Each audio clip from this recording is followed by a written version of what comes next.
उत्तराखंड के सीएम पुष्कर सिंह धामी ने नई दिल्ली में केंद्रीय ऊर्जा मंत्री आरके सिंह और केंद्रीय नागर यहां पर विमानन मंत्री ज्योतिरादित्य सिंधिया से मुलाकात की है, जिसके दौरान सीएम की दोनों मंत्रियों से कई अहम मुद्दों पर चर्चा हुई। सीएम ने केंद्रीय ऊर्जा मंत्री से उत्तराखंड राज्य में लघु जल विद्युत परियोजनाओं के विकास और निर्माण के लिए नई नीति और दिशा निर्देश जल्द निर्धारित करने का अनुरोध किया। वहीं सीएम ने कहा कि उत्तराखंड राज्य के अंदर कई लघु जल विद्युत परियोजनाओं पर काम चल रहा है, जबकि कुछ नई परियोजनाओं को शुरू करना है। इन परियोजनाओं के टैरिफ को कम किए जाने के लिए केंद्रीय वित्तीय सहायता की जरूरत है। तो वहीं सीएम धामी ने केंद्रीय नागर विमानन मंत्री से पिथौरागढ़ में एयर स्ट्रिप को हवाई सेवाओं की नजर से ज्यादा व्यवहार बनाए जाने के लिए एएआई और हस्तगत किए जाने और हवाई सेवा के सुचारू संचालन के लिए संबंधित को निर्देशित करने की अपील की है। सीएम पुष्कर सिंह धामी ने केंद्रीय ऊर्जा मंत्री से मुलाकात की और ये शिष्टाचार मुलाकात थी। उत्तराखंड में लघु जल विद्युत परियोजनाओं के विकास पर इस दौरान चर्चा हुई। बिजली निर्माण के लिए नई नीति निर्धारित करने का अनुरोध सीएम पुष्कर सिंह धामी ने किया।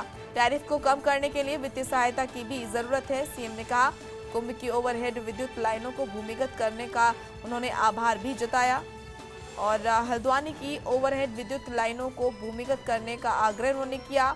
लखवाड़ बहुउद्देश्य परियोजना पर वित्तीय स्वीकृति देने की भी उन्होंने अपील की।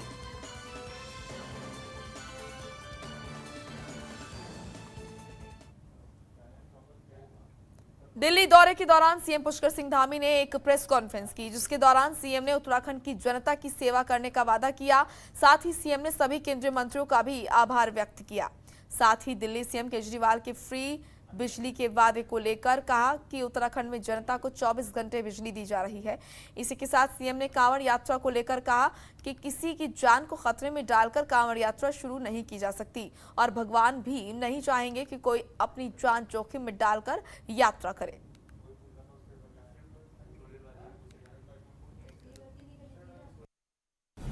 देखिए, मैं सभी अपने प्रधानमंत्री जी का और केंद्रीय मंत्रियों का सभी का मैं आभार व्यक्त करता हूं कि बहुत सारे मैंने उत्तराखंड के जो विकास के प्रपोजल हैं वो उनके सामने रखे हैं। कुछ पाइपलाइन में हैं और कुछ पूरे होने की कगार पर हैं। तो उन्होंने सब पर मुझे आश्वासन दिया है कि उन सब को जो है जल्द से जल्द उनको धरातल पर उतारा जाएगा। देखिए, हम अच्छी बिजली वहां पर दे रहे हैं और पहले से भी उत्तराखंड की जनता चाहती है कि वहां पर बिजली अच्छी मिले, बिजली सस्ती मिले। वो दोनों काम हम कर रहे हैं। 24 घंटे वहां पर उत्तराखंड में बिजली मिल रही है। हमारे यहाँ से ऑलरेडी डिसीजन हो रखा है। 30 जून को जो है मेरे से पहले ही मंत्रिमंडल की बैठक में जो है ये हो चुका है कि कांवड़ यात्रा नहीं होगी। लेकिन फिर भी हमने सोचा कि ये श्रद्धा और आस्था का विषय है, लेकिन श्रद्धा और आस्था का विषय भगवान से जुड़ा हुआ होता है और भगवान भी नहीं चाहेंगे कि किसी की जान जाए। भगवान को भी अच्छा नहीं लगेगा। इसलिए हमने पहले इस पर जो है दोनों तीनों राज्यों के अधिकारी स्तर की हमने मीटिंग रखी थी। अभी उच्च स्तर की मीटिंग हो रही है और इसके बाद अगर जरूरत पड़ेगी तो और उच्च स्तर की करेंगे। हमारी पहली प्राथमिकता है कि किसी भी कीमत पर लोगों की जान माल को खतरा न हो, जान माल सुरक्षा रहे, यानी कि किसी की भी जान न जाए। हर किसी की जान बहुत ही जो है कीमती है, इसलिए हम किसी भी कीमत पर ये नहीं होने देंगे कि किसी को जान को खतरा हो। तो वहीं पंजाब के बाद अब आम आदमी पार्टी उत्तराखंड में चुनावी जमीन तैयार करने में जुट गई है। खुद पार्टी के मुखिया और दिल्ली के सीएम केजरीवाल ने देहरादून में आज प्रेस कॉन्फ्रेंस कर प्रदेश में कई लोक लुभावन चुनावी घोषणाएं की। केजरीवाल ने उत्तराखंड के लोगों से 300 यूनिट बिजली फ्री और पुराने बिजली बिल माफ किए जाने से जुड़े वायदे किए। उन्होंने कहा कि उत्तराखंड में 24 घंटे बिजली देंगे। वहीं उत्तराखंड के किसानों को मुफ्त बिजली दी जाएगी। साथ ही पुराना बिल माफ करने और उत्तराखंड में पावर कट न करने का भी वादा उन्होंने किया। तो उत्तराखंड की जनता से केजरीवाल के चुनावी वादे, क्या कुछ वादे उन्होंने किए आपको बता रहे हैं। उन्होंने कहा कि 300 यूनिट फ्री बिजली वो कर देंगे अगर सत्ता में आते हैं और हर परिवार को मिलेगी 300 यूनिट फ्री बिजली।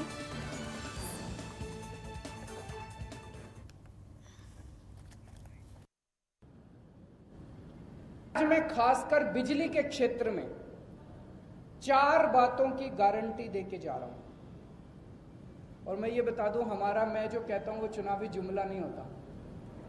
पहली चीज, जैसे दिल्ली में करके दिखाया वैसे ही उत्तराखंड के अंदर हमारी सरकार बनेगी। 300 यूनिट बिजली तक हर परिवार को मुफ्त बिजली दी जाएगी। दूसरी बात, पुराने बिल माफ जाएंगे, पुराने बिल नहीं देने पड़ेंगे, एक नए सिरे से शुरुआत की जाएगी।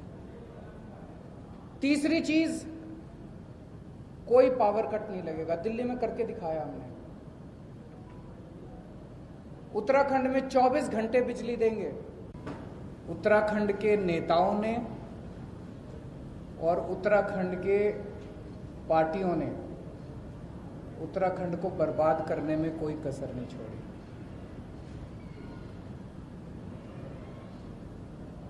आज उत्तराखंड के अंदर 2 पार्टियां हैं।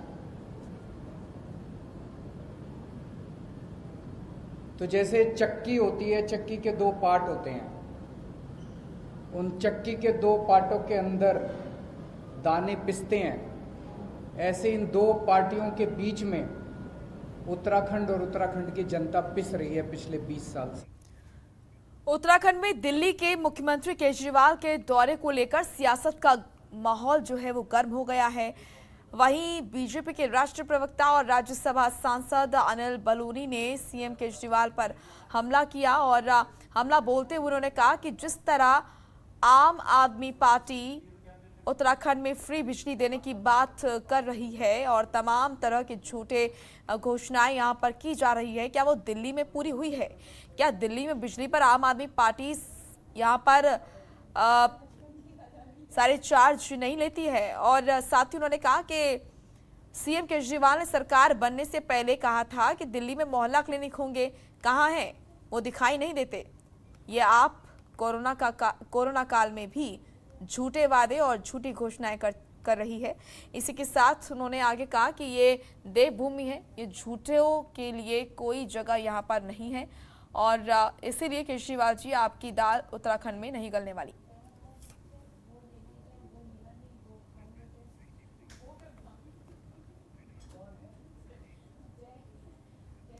रविवार को उत्तराखंड की राज्यपाल बेबी रानी मौर्य हरिद्वार दौरे पर रहीं और इस दौरान उन्होंने रुड़की के पास कोर कॉलेज में बने nursing and paramedical science, Ayurvedic and hospital और इंजीनियरिंग एंड टेक्नोलॉजी के उद्घाटन कार्यक्रम में मुख्य अतिथि के रूप में शिरकत की। राज्यपाल बेबी रानी मौर्य ने दीप प्रज्वलित कर कार्यक्रम की शुरुआत की। वहीं इस मौके पर कार्यक्रम में पूर्व मुख्यमंत्री त्रिवेंद्र सिंह रावत, कैबिनेट मंत्री धन सिंह रावत, कैबिनेट मंत्री स्वामी यतीश्वरानंद समेत कई बड़े नेता मौजूद रहे। इस मौके पर मुख्य अतिथि के रूप में पहुंची राज्यपाल बेबी रानी मौर्य ने कोर इंस्टीट्यूट को बहुत बधाई दी और कहा कि जहां एक ओर दुनिया कोरोना महामारी से गुजर रही है तो वहीं कोर इंस्टीट्यूट ने बहुत अच्छी पहल की है। इससे लोगों की मदद होगी और साथ ही उन्होंने कहा कि ईश्वर न करे किसी को कोरोना जैसी बीमारी हो। अगर ऐसे में किसी को कोरोना होता है तो संस्थान की ओर से उनका निःशुल्क इलाज भी किया जाएगा।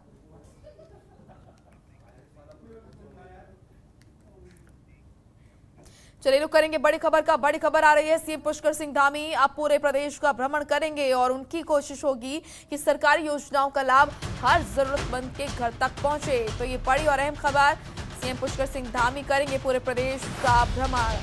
2022 की विधानसभा चुनाव का दबाव यहां पर अब सीएम पर पड़ता नजर आ रहा है और इसी के चलते हर जरूरतमंद तक पहुंचाई जाएगी सरकारी योजनाएं और भ्रमण करेंगे प्रदेश का सीएम धामी।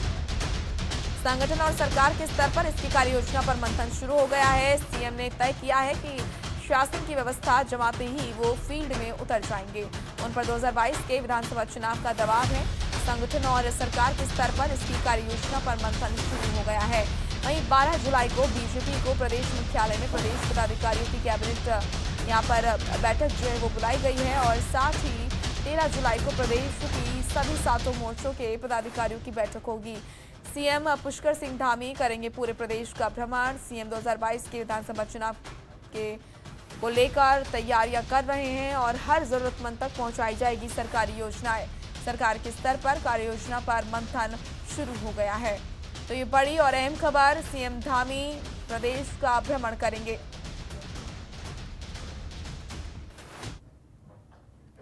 देखिए मैं अभी केवल और केवल शिष्टाचार भेंट करने आया हूँ और उसके बाद देखते हैं कांवड़ यात्रा के बारे में भी मैं बात करूँगा।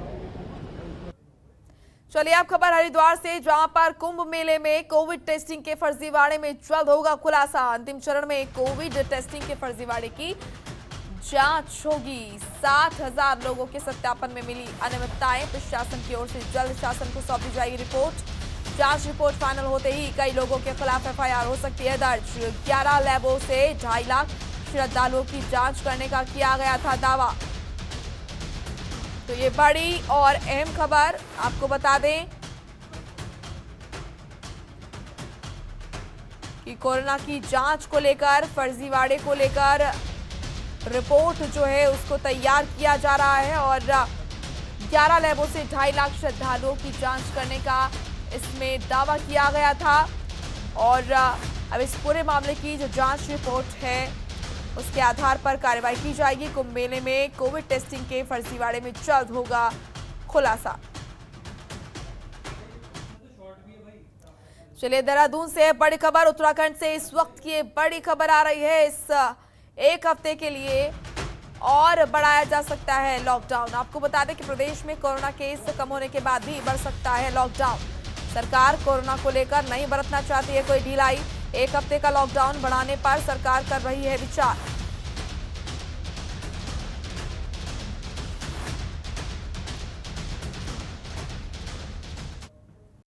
खबरों के निष्पक्ष विश्लेषण के लिए सब्सक्राइब करें Jantantra TV and press the bell icon. Never miss any update.